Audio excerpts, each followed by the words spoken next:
Assalamualaikum warahmatullahi wabarakatuh. Halo teman-teman, salam sehat selalu. Semoga teman-teman di rumah diberikan kesehatan, dilancarkan semua urusannya, dimudahkan dalam mencari rezeki ya tentunya ya. Oke, teman-teman, terima kasih yang sudah menyaksikan video kita ya. Iya, Bang Aseng ya, di episode sebelumnya ya. benar. Yang sudah mampir, dan kali ini kami berdua mau bahas apa kita Bang? Kita masih bahas tentang masih seputar sejarah tembakau lah ya Oke, kali ini. sejarah tembakau ya. Jadi gini teman-teman, sejarah tembakau yang kita mau bahas itu adalah di Timur Tengah. Timur Tengah ya. Iya. Oke, ini tembakau yang untuk di Timur Tengah nih teman-teman. Jadi perjalanannya itu nanti kita akan bahas sampai dengan sejarah sampai dengan Indonesia ya. Iya. Sampai dengan sejarah di Indonesia. Nah, teman-teman juga nanti bisa bertanya ya mungkin ya di komentar ya. Iya, kalau yang mau nanya silahkan komentar di bawah ya. Oke, sebelum kita mulai, teman-teman di like, subscribe, dan komen ya. Kalau bisa di share, kita terima kasih banyak ya, karena itu salah satu support buat kita juga ya. Oke, gimana nih Bang Asim di awal ini, kenapa sih pengen ngebahas masalah tembakau di Timur Tengah? Nih, gue bener-bener penasaran Bang di sini ya, karena ini nih prosesinya gimana tembakau ini bisa merambah gitu ke seluruh dunia itu kayak gimana, gue penasaran. Di situ akhirnya gue mencari tahu gitu, ternyata alurnya kok bisa gitu kan, seperti yang kita tahu lah ya, dibungkus rokok itu kan ada tuh kayak contohnya BAT. Oh iya, di pinggir itu di atas ya, kalau kita mau membukanya. Kita nggak karena kita jarang tahu Bang. Ya kan, di situ ada tulisannya tuh BAT. Nah itu singkatannya kan dari British American Tobacco. Kenapa bisa sampai ke situ gitu? Nah di video kali ini kita bakal menceritakan tuh alurnya kayak gimana Bang. Oke. Dari sejarah tembakau ini bisa jadi BAT gitu. Nah oke, teman-teman yang di rumah, jadi pembahasan kita kali ini bagaimana terjadinya bisa berubah menjadi apa tadi, British American Tobacco ya. Nah, iya. Jadi dari mulai di Timur Tengah ya. Mulai dari Timur Tengah. Oke, monggo Bang Aseng. Nah ini gimana ceritanya Bang? Jadi dari video sebelumnya kan gue udah pernah menjelaskan ya, si Columbus ini berkeliling dunia mencari benua sambil dia memasarkan tembakau. Oke. Nah sampailah dia di Timur Tengah, dan ternyata di Timur Tengah memang sudah ada kayaknya deh, kalau gue nggak salah ingat baca itu ya. Nah sejak kedatangan tembakau itu ke Timur Tengah nih Bang, itu udah jadi komoditas utamanya di Timur Tengah. Oh. Gitu. Jadi sebelum si Columbus ini ke situ, ternyata memang udah jadi komoditasnya dia. Iya mungkin ya, gue nggak tahu sih sebenarnya itu kayak gimana. Karena itu kalau gue nggak salah inget, gitu. Jadi semenjak kedatangannya itu, jadi kan ada beberapa juga sih ada yang bilang bahwa yang menyebarkan ke Timur Tengah itu kan Columbus gitu kan. Ada juga yang udah bilang bahwa udah sejak lama tembakau ini udah menjadi komoditas utama di Timur Tengah. Komoditas itu kayak perdagangan. Iya, jadi dia itu udah termasuk perdagangan utama gitu loh, kayak yang meningkatkan ekonomi di wilayah itu. Oh gitu. Itu di Timur Tengahnya di mana tuh Bang? Di Turki.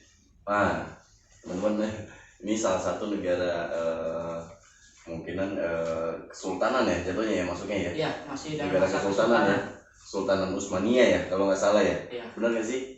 Benar. Nah ini masih zaman pemerintahannya itu masih Kesultanan Utsmaniyah pada waktu itu. Nah lalu si tembakau ini menjadi perdagangan untuk roda ekonomi. Iya, betul. Untuk roda ekonomi teman-teman. Nah ini ceritanya oke nih ya. gue juga pengen tahu nih ini gimana ceritanya lagi di kelanjutannya. Nah, ketika si tembakau ini datang nih, ya kan, bisa menjadi komoditas utama, dia datang nih ke Timur Tengah, tembakau ini nih, disebarin lah, didagangkan. Nah, dari situ para peneliti apa ya namanya, lab lah ya, lab itu yang meneliti obat-obatan, ya kan, dia tertarik tuh di situ tuh, mulai diteliti dari situ, mulai diteliti dan itu pun udah dikonsumsi juga sama warganya ya. Oh gitu. Ya. Nah, pas dia diteliti semakin dalam lagi perihal tembakau itu, nah si peneliti ini mulai ngomong nih sama pemerintah bahwa tembakau ini bisa bikin kita pusing, kita capek gitu kan, dan juga mulut kita bisa bau nggak enak gitu menurutnya gitu kan, pas di masa kesultanan itu. Nah, akhirnya setelah pemerintah udah tahu efeknya seperti itu dari tembakau, mulailah dia mengeluarkan peraturan di tahun 1633 tepatnya. 1633. Oke teman-teman, 1633 itu ini udah lumayan cukup jauh ya bang. Jadi memang udah dari tahun berapa itu kan, udah wow, masanya udah berbeda dengan sekarang ya. Iya. Lalu gimana bang? Nah, pada tahun 1633 itu Sultan Murad IV kalau nggak salah ya. Oh, Sultan Murad IV itu pegang kerajaan apa bang? Pemerintahan. Oh, Utsmaniyah. Jadi 6 orang ya. Iya, jadi di Turki itu pas dari zamannya Sultan siapa? Sultan Murad berapa? 4. Sultan Murad 4 ya. Berarti ada yang Murad 321 ya mungkin ya. Jadi kan yang kita bahas ini kan adalah masalah tembakaunya ya. Jadi tapi ini nyerempet ke sejarah ya. Jadi ke kerajaan Utsmaniyah ini yang dipimpin oleh si Sultan Murad 4 ini, dia menciptakan masalah penelitian tembakau ini. Nah, terus si Sultan Murad ini ngelakuin apa aja sih bang? Nah, pas di masa itu dia mengeluarkan peraturan apa ke warganya dia. Jadi siapapun bagi warganya yang ketahuan merokok, dia akan langsung dihukum mati. Nah, ini teman-teman, kalau pada saat ini kita di zaman saat ini kita ngerokok bebas ya, tapi pasti ada tempatnya juga ya bang. Ada tempatnya. Kita di gedung-gedung gitu kan, itu mereka yang nggak ngerokok juga kan ada tempat buat ngerokok juga agar mereka yang nggak merokok itu nggak menghisap asap rokoknya ya, karena bahayanya juga kan lebih parah ya ketimbang orang yang merokok aktif ya. Betul. Nah apalagi kalau misalnya orang itu nggak merokok, kita lagi ngerokok nih, nah bukan membahayakan orang sekitar aja, mungkin kalau lagi dekat dengan keluarga lah, langkah baiknya kita ngerokoknya menjauh dari mereka. Iya. Gue juga nggak, bukannya bagaimana sih, gue juga perokok aktif banget gitu kan, tapi ketika gue ngerokok gue keluar karena ada anak gue dan bini gue kan, gue nggak mau mereka kena. Sebisa mungkin kita kalau merokok itu jauh dari keluarga kita lah. Iya betul. Boleh lah merokok, kita nggak melarang, itu hak pribadi kalian masing-masing. Tapi seenggaknya ya janganlah kalian juga membahayakan keluarga kalian sendiri, gitu. Back to the laptop. Tadi kan orang yang ngerokok itu dihukum mati. Hukum mati. Ya. Kenapa? Karena setelah diteliti sama dari lab ya, nah dia itu kan ini bang, efeknya itu bau mulut, ya kan, pusing, terus juga bikin orang blow on, istilahnya kasarnya gitu lah bang ya. Nah jadi karena dari efeknya itu, si pemerintahnya itu mulai mengeluarkan peraturan yang begitu bang. Begitu, oke. Kalau pemerintah, sorry bang ya, ini kita discuss aja ya. Kalau pemerintahnya mengeluarkan mengeluarkan peraturan yang seperti itu, lalu bagaimana dengan penggerakan ekonominya? Karena tadi kan Bang Asing sempat ngomong masalah ekonomi kan. Jadi penggerak rodanya mereka juga kan. Justru kalau misalnya mereka mengeluarkan peraturan seperti itu, berarti kan secara nggak langsung perekonomian dia kan mulai melonjak, agak ada penurunan ya. Iya, kemungkinan tapi itu dimasuki dalam sejarahnya ada itu Bang ya. Jadi ketika di situ nanti ada lanjutannya juga Bang. Oh. Di situ. Nah, ketika si orangnya ini, si Sultan Murad ini diganti jabatannya. Jadi dia kayak masuk jabatannya habis, ada yang naik lagi tuh. Kalau masalah namanya Ibrahim. Iya. Kalau gua nggak salah ya. Nah, ketika diganti jabatannya sama si orang itu, dicabutlah peraturan yang itu, diganti sama dia. Jadi yang merokok di depan umum dihukum mati, diganti sama dia. Oh. Jadi karena memang di situ di Timur Tengah itu jadi komoditas utama ya, jadi pusatnya perdagangannya lah untuk menaikkan ekonominya mereka. Akhirnya dicabut peraturannya itu, diganti peraturan yang baru. Nah, jadi diganti peraturannya itu dengan cara membayar bea cukai atau bisa dibilang pajak. Ya. Nah, ini kemarin juga kan ada yang sempat menanyakan masalah bea cukai ya Bang sebelumnya ya. Jadi ini ada salah satu komentar yang gue baca ya Bang ya. Di komennya bagaimana masalah bea cukai. Nah, inilah teman-teman, kenapa bisa menjadi bea cukai itu berarti awalnya dari Timur Tengah ya. Iya. Berawal dari Timur Tengah yang pemerintah kesultanannya ini dia membuat aturan yang tadinya orang yang merokok dihukum mati diganti dengan bea cukai. Jadi ditetapkan bea cukai itu pada tahun berapa Bang? Di tahun yang sama. Masih di 1633 ya? Iya. Oke. Itu masih di tahun yang sama. Jadi di negara ini sendiri pun dia buat peraturan berarti nggak lama ya? Enggak lama. Cuman hanya itu. Mungkin bisa jadi sih ya, ini asumsi aja sih ya dari pandangan gua, dengan gua membaca sejarahnya itu, mungkin karena peraturan yang seperti itu banyak masyarakatnya yang nggak bisa gitu kan, karena mungkin di situ sudah mayoritas perokok aktif gitu kan. Namanya perokok Bang, nggak bisa namanya tiba-tiba langsung berhenti kan gitu ya kan. Mungkin karena di situ si dia itu di demo, bisa aja begitu kan Bang. Akhirnya diganti lah. Terus setelah diganti, peraturan itu dicabut, digantilah bea cukai. Muncul bea cukai. Oke, Bang Aseng tahu nggak bea cukainya ya berapa persen? Kalau itu di masa itu kurang tahu sih ya untuk berapa persennya. Berarti nanti mungkin kita bahasnya nanti. Mungkin nanti kita bahasnya untuk di next video kali ya. Ya. Lalu apalagi Bang pada tahun segitu itu kelanjutannya? Nah, dari situ dari tahun 1633 ya kan sampai 1682 masih aman. Masih tetap menggunakan bea cukai. Nah, kenapa diadakannya itu bea cukai oleh pemerintah daripada dia harus menggunakan peraturan dari sultan itu?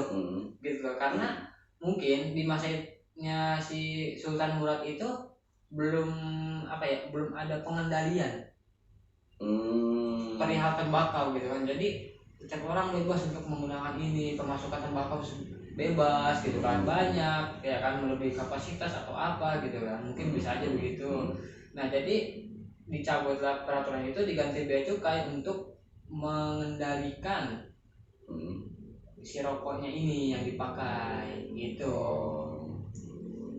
Jadi bahasanya pengendalian diri lah ya. Iya, misalnya gimana ya, bahasa kasarnya itu kayak biar nggak terlalu banyak penjualannya. Nah, jadi teratur gitu lah Bang. Lalu ketika Bang Asing ngomong masalah komoditi atau komoditas ya, berarti semuanya di sana pria maupun wanita itu merokok semua. Iya benar, karena di sana juga ada yang melakukan survei pemerintah sendiri gitu kan. Kayak kalau sekarang kan surveinya kan bisa dari orang-orang biasa, kayak contohnya kita bisa simpannya aja dari YouTube gitu kan, kayak sosial eksperimen gitu kan banyak ya. Mungkin mereka dengan melakukan cara seperti itu gitu kan, orang komunitas dengan jalan-jalan di area sekitar ya kan, bisa aja dia dengan cara seperti itu melakukan survei untuk warganya gitu kan, tapi dengan keadaan tidak mencolok. Nah, jadi di surveinya itu tahun 1802 1682. Jadi dari 33 ke 82 ya. Jadi dia melihat surveinya itu dari warganya nih ya, enggak anak-anak, ibu-ibu, bapak-bapak, wanita, pria gitu kan, semua merokok. Ya termasuk remaja ataupun anak-anak mudanya ya semuanya ya. Nah, gue mau nanya nih Bang, kalau misalnya di sana seperti kayak ngerokok semua warganya gitu kan, itu apakah sorry, ibu hamil itu dilarang nggak sih persis? Ya kurang tahu juga sih Bang, mungkin bisa. Lu pernah baca nggak kayak begitu aturan kayak begitu tuh? Jadi kan memang itu komoditi, tapi kalau setiap wanita hamil pun dia ngerokok juga gitu. Mungkin karena belum cukupnya penelitian kali ya. Belum ya? Iya, mungkin sepertinya sih belum. Belum kali ya? Iya. Itu baru mungkin baru kayak anak-anak itu Jadi umur berapa sih Bang? Dari yang gue baca itu 5 tahun Bang. Waduh. Jadi umur 5 tahun itu udah ada ngerokok. Dari umur 5 tahun remaja ya kan, ibu-ibu kayak mulai kita kalau sekarang kan nongkrong di kafe, kita ngerokok, ngopi gitu kan. Tapi di sana di pinggir kali Bang. Di pinggir kali kita sambil ngopi, sambil ngobrol santai ngerokok gitu Bang. Jadi udah kayak hal-hal yang lumrah di sana itu. Pada masanya ya. Kalinya warna coklat nggak Bang? Iya, putih mungkin Bang. Bening ya. Mungkin kan kalau misalnya kalinya warna coklat, kan warnanya sama mirip kayak Indo Cafe ya. Mungkin kalau tinggal ngopi tinggal nyiduk aja tuh Bang. Bisa. Kalau kalinya warna coklat nih Bang ya. Kali warna coklat kita ngerokok nih. Kan dulu kopi juga mungkin belum ini ya, belum apa gimana ya? Ya nggak tahu juga lah ya. Iya, nggak tahu juga itu. Kalau sampingnya kalinya warna coklat, kan kita tinggal nyeduk doang tuh jadi kopi kalau warna coklat ya. Udah biar rokok ngopi. Nah, dan yang apa ya? Yang tadi dibilang itu kan untuk wanita dan pria itu baru kelihatan surveinya itu pada tahun 1750 Bang. Merokok ya. Jadi waktu di tahun 1682 itu mereka baru melihat ya model-model orang tua, anak-anak umur 5 tahun gitu kan. Jadi semakin mungkin sama dia disurvei terus untuk kalangan apa aja nih yang mengkonsumsi tembakau kan gitu. Ternyata yang tadi gue ceritain itu yang mereka nongkrong di pinggir kali sambil ngopi ngerokok itu pada tahun 1750. 1750. Oh, udah berarti udah 100 tahun ya. Dari 1633 ya. Dari 1633 ke 1750. 1682. Oh, 1682 berarti sekitar 50 tahunan ya. Oke. Jadi gini teman-teman. Jadi yang kocaknya apa ya? Anak umur 5 tahun gitu kan udah ngerokok, udah itu kalau ngerokoknya di pinggir kali lagi. Cuman sayang sih kalinya kalau misalnya coklat kan dia bisa sekalian nyidup jadi kayak kopi kan, jadi Indo Cafe warnanya kan sama tuh Bang. Iya. Warnanya coklat-coklat gitu kan sama ya, tuh. Mungkin rasanya aja beda, cuma tinggal tambahin gula kali. Kalau kalinya hitam berarti jadi kopi kayak gini nih tinggal nyidup tuh gitu kan. Oke, jadi gitu teman-teman yang ada di rumah untuk ngerokok pada saat itu, pada tahun itu semua dikontrol ya akhirnya ya. Karena memang sebelumnya itu uncontrol itu artinya ya dari anak-anak gitu kan, dari remajanya ataupun orang tuanya gitu kan, nggak mandang pria atau wanitanya, semuanya menikmati tembakau itu. Saya sih ya nggak pandang bulu lah gitu kan, siapa aja bisa mengkonsumsi rokok. Cuma yang gue bingung nih Bang, itu dia merokoknya itu udah mulai ngelinting atau belum? Udah sih harusnya. Sudah ya? Atau dia tembakonya masih dia menggunakan kayak cangklong, dimasukin tembakau baru dia hisap, atau dia punya pipa sendiri? Kayaknya sih kemungkinan dia itu masih pakai cangklong sih Bang. Masih pakai cangklong ya, pegang gitu ya, kayak model detektif Conan ya, kalau cemen tuh Conan tuh. Iya, masih pakai pipa lah gitu ya, pipa yang panjang gitu kan, segini apa kalau nggak salah panjang, mungkin masih pakai itu gitu. Ya. Karena kan bahaya lagi sebenarnya. Mungkin mereka kita juga nggak tahu lah ya perkembangan di zamannya itu seperti apa, apakah mereka udah melinting pakai apa kan nggak tahu. mungkin ada yang udah meneliti, mencoba-coba, atau memang masih pakai cangklong ya kan. Iya, memang saya karena kan gitu ya. Tembakau itu kan ditemuin pada tahun 1400 ya kan, ini di tahun 1600 ya kan, berarti kan udah 2 abad istilahnya kan. Nah mungkin dengan sering perkembangannya zaman ya adalah perkembangannya dari Eropa terus diedarkan seperti itu bang. Mungkin udah ada yang lintingan, atau mungkin ada yang masih pakai tradisi lama, pakai cangklong gitu kan. Tapi berarti bea cukainya di negara itu ya baru dibuat peraturan ya.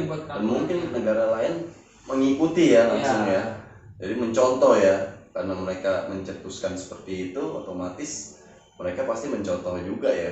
Iya, jadi untuk mengontrol ini sih, mengontrol tembakaunya ini, pendistribusiannya gitu, penjualannya dikontrol, takarannya segala macam gitu kan. Mungkin agar warganya itu nggak merokok menggunakan tembakau secara berlebihan.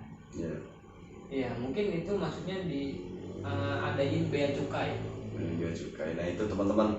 Jadi mungkin kalau misalnya kita merokok terlalu banyak juga ya, bukan kita ngelarang ya, cuman ya kembali lagi ke badan teman-temannya juga gitu kan, karena memang efek dari tembakau ini sangat berbahaya ya. Cuma ya silahkan aja teman-teman ya.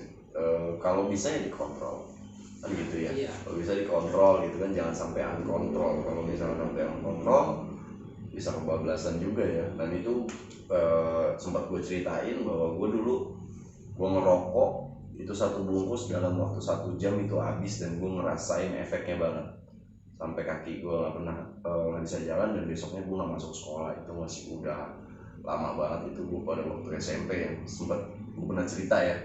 Nah itulah mungkin kalau misalnya kita nggak kontrol ya, walaupun kita memang benar-benar kecanduan rokok ya, mungkin nggak ada salahnya juga ya kalau dikurangi gitu kan. Iya, bukan nyuruh berhenti tapi dikurangi. Karena gini, efek yang gue tahu nih bang, ketika kita mengontrol rokok gitu kan, 1 hari, 2 hari, 3 hari itu efeknya ada. Ketika kita ngerokok efeknya luka, memang pada terluka nih di dalam gitu kan, tapi ketika kita berhenti itu perlahan mereka sembuh. Cuma ya memang ya kembali lagi ya teman-teman ya, bukan ini mau nakut-nakutin enggak, tapi memang itulah efeknya yang kita bahas ini kan, tembakau yang memang nyerempet ke rokok ya, nyerempet kesehatan juga gitu kan. Ya teman-teman udah pasti udah tahu lah tembakau ini seperti apa, cuman kita nggak ngarang kok, silahkan gitu kan. Nah oke, balik lagi ke Bang Aseng. Lalu apa lagi bang pada waktu itu bang? Nah semakin berkembangnya zaman ya kan, jadi untuk kelanjutannya itu semakin bertambahnya tahun, berkembangnya zaman ya kan, makin lama kan makin modern ya kan. Semakin berkembangnya zaman, akhirnya industri rokok itu dikuasain oleh negaranya ya kan. Mereka mulai mengendalikan industri rokok itu untuk menaikkan ekonomi pemerintah di negara Timur Tengah itu. Jadilah dia punya pabrik rokok tuh ya. Iya, dia jadi kayak punya pabrik rokok lah ya, istilahnya sih gitu. Iya, istilah kasarnya kayak gitulah ya, dia punya pabrik rokok gitu kan. Lalu tembakau ini dijual gitu keluar atau bagaimana bang? Enggak, dia jadi cuman di area Timur Tengah aja jadi dijual. Di area Timur Tengah situ, berarti belum keluar dia ya? Belum keluar ya. Nah ini teman-teman menarik ya, di Turki ya. Iya. Nah teman-teman pasti tahu loh. Jadi semakin ini bang ya, dia nggak cuma di negara Turki aja bang yang dikendali nama dia, tapi sampai ke Mesir juga. Hampir Timur Tengah kali ya, area Timur Tengah itu. Nah dimonopoli sama negara Turki itu untuk industri rokok. Jadi mereka memonopoli untuk menaikkan ekonomi pemerintahannya. Oke. Jadi Turki ini memang seperti itu ya kisahnya ya bang ya. Iya. Karena di Turki ya negaranya. Di Turki. Di Turki. Nah mungkin teman-teman udah pernah merasakan atau mungkin melihat di Indomaret itu ada rokok namanya Camel ya. Iya. Rokok Camel ini yang kuning putih gitu kan, atau mungkin yang ungu. Nah ini adalah uniknya ada campuran tembakau Turkinya teman-teman. Jadi ternyata itu ada tembakau Turkinya tuh bang. Ada tembakau Turkinya.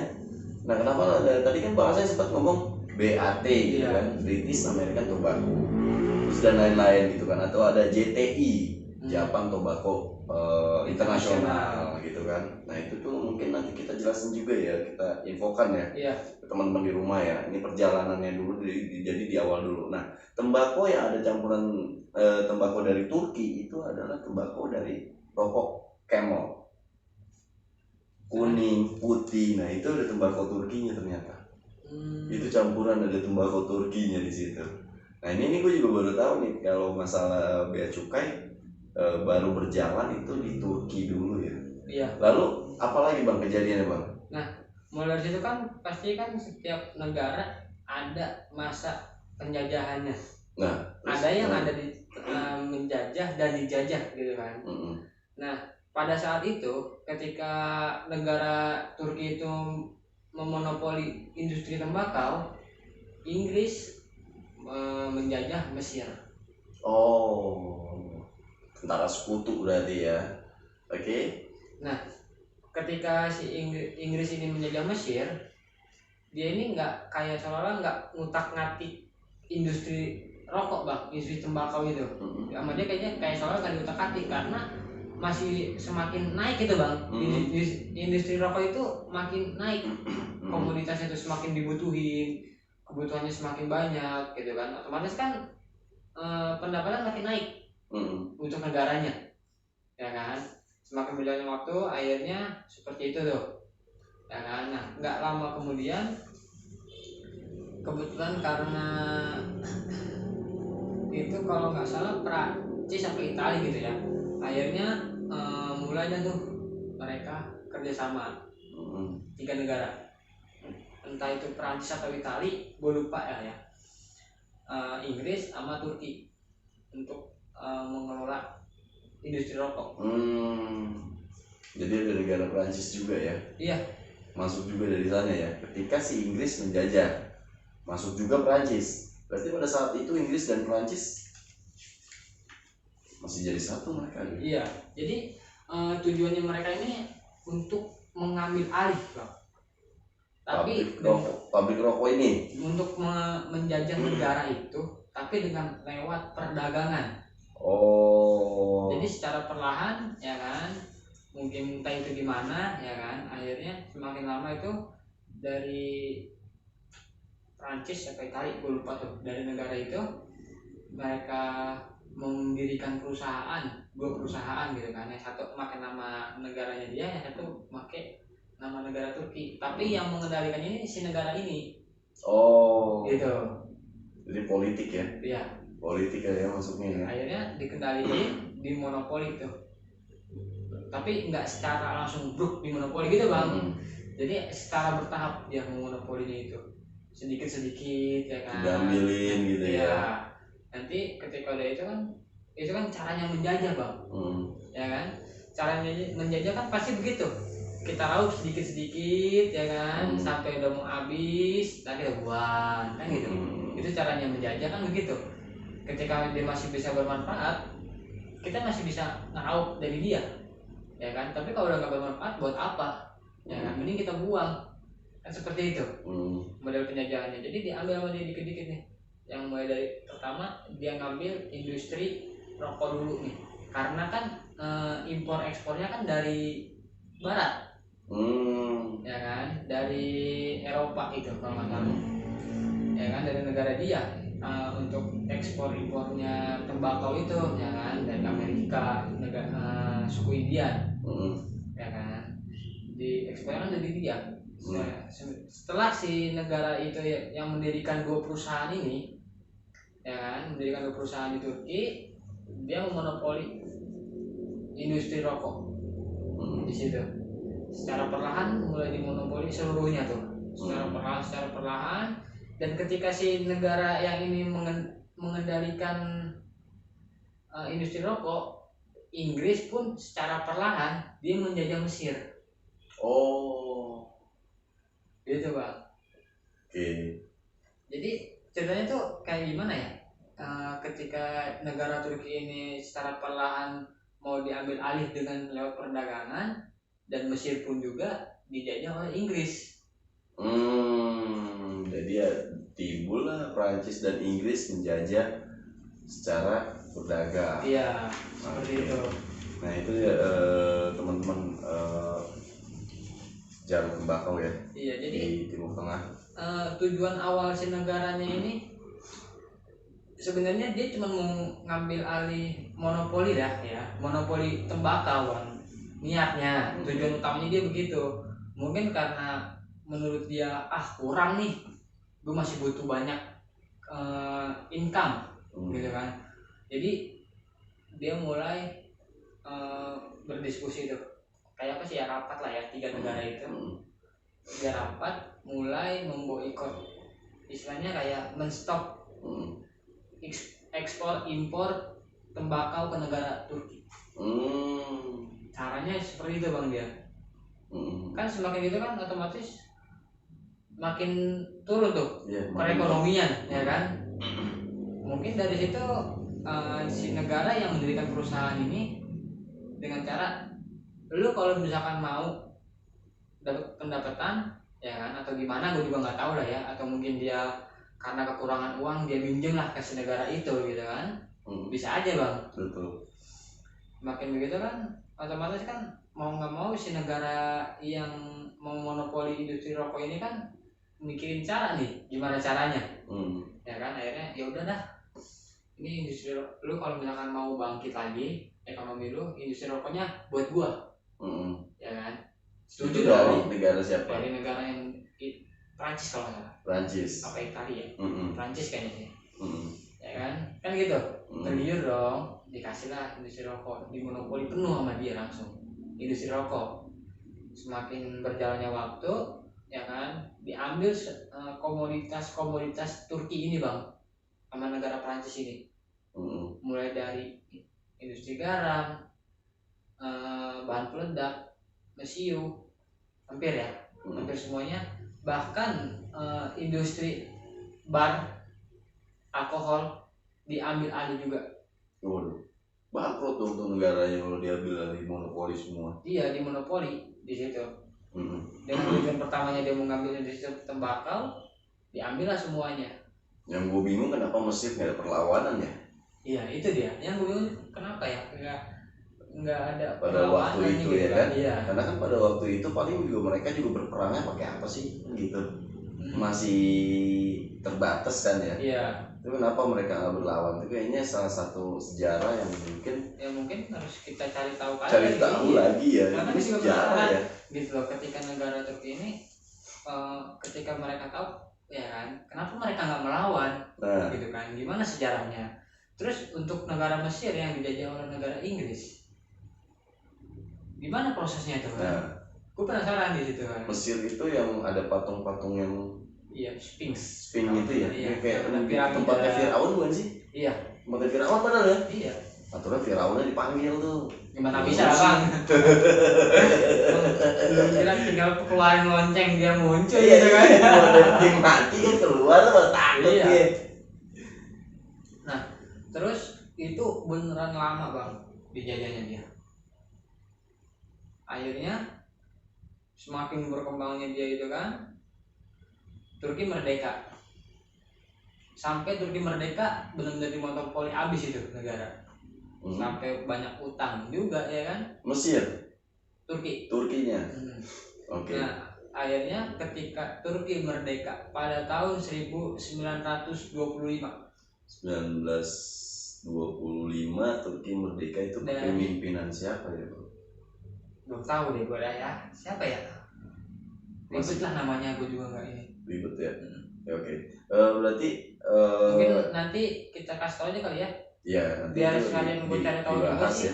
Gue cari tahu juga sih pada pas Turki merdeka itu siapa pemimpinnya gitu kan. Kayak presidennya lah ya. Terus perlawanannya mereka gitu kan. Ya, mungkin bisa kita bahas kali ya. Juga. Mungkin nanti dibahas ya teman-teman di rumah. Oke teman-teman, lalu apa lagi bang? Nah akhirnya ketika Turki merdeka ini, dua perusahaan itu kan awalnya kan dia dua perusahaan nih, ketika dua perusahaan ini udah berhasil mengambil alih dan memonopoli semuanya, dia jadi satu perusahaan. Oh, bergabung ya kan, namanya Regi namanya, jadi satu. Ya kan, habis jadi satu ya kan, sampai Turki merdeka pada tahun 1925 mulailah dinasionalisasikan, atau bisa dibilang di stop, dia tuh diambil alih sama pemerintahan Turki. Habis itu habis diambil alih, diganti nama sama pemerintahan Turki itu, sama negaranya ya, diganti nama jadi Tekel. Itu benar-benar mungkin perlawanan sengit juga kali ya. Gue juga penasaran juga sih gimana cara melawannya gitu kan. Itu udah pasti karena memang dari awalnya kan udah diambil sumber dayanya, udah diambilin terus ya, termasuk tembakau itu kan. Apalagi tembakau itu salah satu pusat perekonomian mereka kan, agar roda ekonomi mereka kan bergerak ya. Itu salah satu pemasukannya. Sama aja nih teman-teman kayak di Indonesia gitu kan, rokok itu salah satu pemasukan juga ya buat negara ya, tuh lumayan banget. Karena kan, gitu kan bea cukainya lumayan tinggi bang.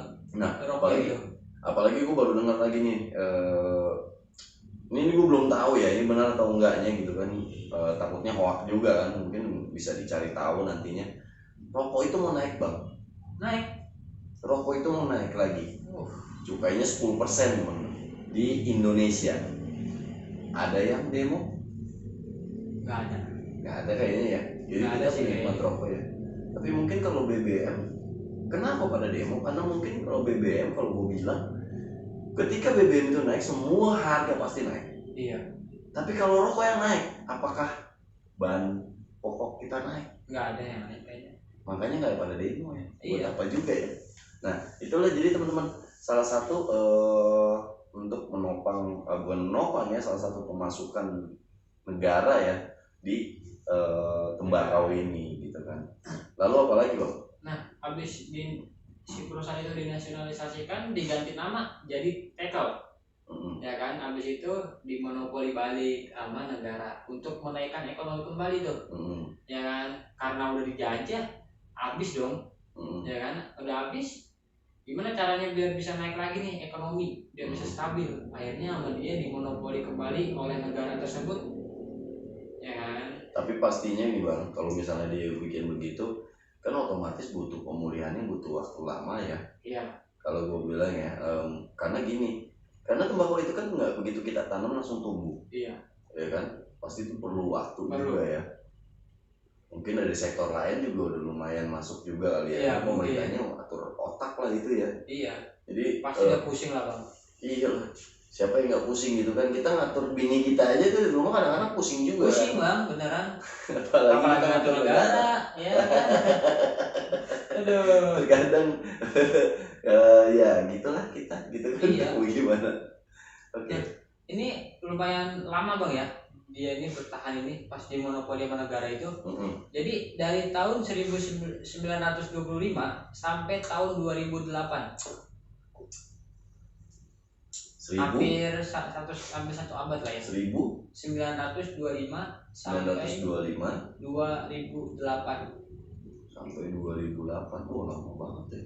Iya. 2008 berarti baru kemarin dong. Baru. Jadi masih sampai tahun 2008 itu masih dimonopoli sama negara itu, industri rokok. Akhirnya karena si negara ini punya hutang negara, ya kan? Kalau nggak salah 16 berapa gitu ya, lupa. Pokoknya miliar lah, berapa miliar US dollar gitu kan. Punya hutang, akhirnya terus di tahun 2000 apa sih ya, perhitungannya itu dia dari tahun 2003 bang. Punya hutang sebesar sekitar sekian puluh miliar US dollar. Ya kan, pas udah dicek ya kan sama negara yang mana sih yang ngatur utang bang? Yang ngatur utang apa sih?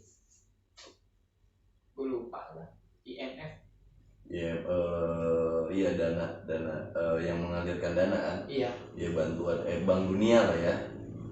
Jadi dia punya utang apa sih? Utang pinjaman bang. Iya mungkin ya. Jadi gini, kalau misalnya di negara-negara itu kan ada namanya Bank Sentral Dunia, Bank Dunia. Nah, mereka negara-negara yang mau utang itu larinya ke bank itu. Mungkin ya. Yang gue tahu ya, yang gue tahu tuh kayak gitu. Nah, nanti dikoreksi aja ya teman-teman ya, karena gue nggak jago politik juga sih. Nah dari situ kan di tahun 2008 sampai tahun 2008 tuh dia bertahan, ya kan? Sampai tahun 2008 akhirnya karena si negara tersebut punya hutang atas pinjaman sekian puluh miliar US dollar, diambil alih industri rokok itu, terus diganti nama jadi British American Tobacco. Nah, British American Tobacco ini kan berarti dari luar. Iya, karena dia punya hutang pinjaman. Oh, nah itu teman-teman, kenapa bisa jadi British American Tobacco? Jadi ceritanya panjang ya. Dari dia di penjara lah, terus bikin bea cukai lah, lalu dia dijajah gitu kan, dijajah sampai terakhir 2008 ya. 2008 itu namanya masih British American Tobacco, padahal aslinya tembakau dari sana. Iya, enggak, tembakau itu memang dari Eropa, dari Eropa, Amerika lah ya. Tapi kayak Camel gitu. Nah, Camel kuning itu ada tembakau Turkinya. Mungkin dia ketika di masa penjajahannya itu mungkin ya dia memproduksi tembakau juga bang. Bisa aja begitu kan. Iya, oke. Gitu teman-teman yang ada di rumah, mungkin next kita akan bahas lagi ya tentang sejarah, masih sejarah tembakau ya, untuk di Indonesia lah ya. Untuk di Indonesia ya, berarti ini dari Timur Tengah dia perjalanannya langsung ke Asia. Dari Timur Tengah itu akan masuk ke Asia. Nanti Asianya kemana dulu ya bang ya? Nanti ya, mungkin kalau gue sih kemarin sempat nyari juga sih bang ya, untuk alurnya itu caranya di negara ini ya kan, wilayah Asia gitu kan, gimana cara persebarannya gitu kan. Gue nggak nemu sih bang. Jadi yang gue temu itu ya cuma sekedar serintasannya aja gitu. Jadi prosesnya itu gimana, gue kasih ini aja lah ya. Dari Timur Tengah dia ke Meksiko, dari Meksiko dia ke Filipina, dari Filipina lari ke Nusantara. Oke. Berarti nanti next kita akan bahas Indonesia berarti ya. Untuk video itu dari Indonesia. Oke, teman-teman, terima kasih banyak yang udah mampir nonton channel kita ya. Di channel edukasi gitu kan. Semoga teman-teman yang sudah mau mengikuti selalu diberikan kesehatan, dimudahkan rezekinya, dilancarkan urusannya oleh Tuhan yang Maha Kuasa ya. Amin ya robbal alamin. Terima kasih. Mohon maaf kalau ada kesalahan atau mungkin kekurangan ya Abang Aseng ya. Kita sampai jumpa lagi nanti di video berikutnya, next video. Terima kasih. Assalamualaikum warahmatullahi wabarakatuh. See you.